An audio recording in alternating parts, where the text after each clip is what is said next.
தனுசு ராசி அல்லது தனுசு லக்னம் சார்ந்த நபர்களுக்கு மிக முக்கியமாக இன்றைய நாள் வரைக்கும் 7ஆம் இடத்துல குரு உட்காந்து உங்களை பட்டை கழட்டிட்டு இருந்தார். நிறைய அதிர்ஷ்டத்தை கொடுத்துட்டு இருந்தார், நிறைய சக்ஸஸை கொடுத்துட்டு இருந்தார். இப்போ என்னன்னா குரு போய் அஷ்டமத்தில் மறைஞ்சிட்டார் இல்லை உச்சம் பெறார். திடீர் அதிர்ஷ்டத்தை கொடுக்கும், அப்படி வேணா பார்க்கலாம்.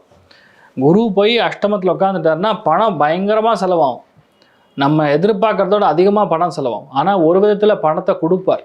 அஷ்டமத்தில் குரு உச்சம் பெறும்போது நீங்கள் என்ன எதிர்பார்க்குறீங்களோ அதன் மூலியம் கிடைக்காது. இந்த மாதிரி டைம் பீரியட்லனா யாரெல்லாம் கந்து வட்டி வியாபாரம் பண்ணுறாங்களோ, இன்ட்ரெஸ்ட்டுக்கு வியாபாரம் பண்ணுறாங்களோ, குழந்தைகள் காப்பகம் நடத்திட்டு இருக்காங்களோ, இல்லை மனநலம் குன்றிய குழந்தைகளுக்கு ஏதாவது டீச்சிங் சென்டர் மாதிரி நடத்திட்டு இருக்காங்களோ, அவங்களுக்குலாம் சும்மா பயங்கரமாக இருக்கும்.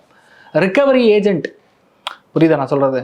அந்த மாதிரி, அதாவது எது நார்மலோ அந்த நார்மலான ஜோன் இல்லாமல் கொஞ்சம் அப்நார்மலாக போய் சில விஷயங்களை முடிக்கிறது. இந்த டைம் பீரியடில் திடீர் அதிர்ஷ்டத்தினால் நிறைய தங்கம் வரும். சில பேருக்கு எதிர்பாராத ஜாக்பாட், எதிர்பாராத நிறைய விஷயங்கள். வீட்டில் தாயாருடைய ஹெல்த்தில் கொஞ்சம் கவனமாக இருக்கணும். ஆனால் தனுசு ராசி நண்பர்களுக்கு தவிர்க்க முடியாத ஒன்றுங்கிறது உங்களுடைய செலவு.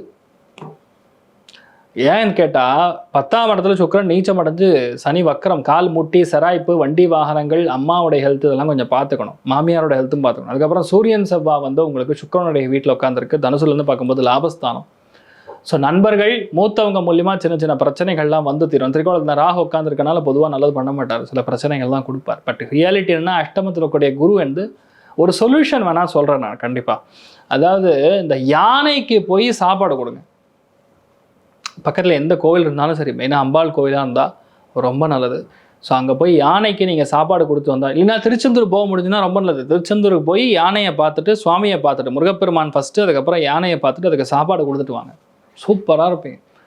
பொதுவாக இந்த குரு அஷ்டமத்துக்கு வரார் அப்படின்னா வயிறு பிரச்சனை, அஜீரண பிரச்சனை, அடி வயிற்றுக்கு கீழே சில பிரச்சனைகள்லாம் கண்டிப்பாக வரும். நம்மளால் ஒன்றும் பண்ண முடியாது. மெயினாக மலக்குடல் அந்த மாதிரி இடங்கள்லாம் சில பிரச்சனைகள் வரக்கூடிய வாய்ப்புகள். அடுத்து 4 மாதம் கொஞ்சம் டைட்டாக இருக்கும். ஆனால் எதிர்பாராத அதிர்ஷ்டம் நிறையா இருக்கும்.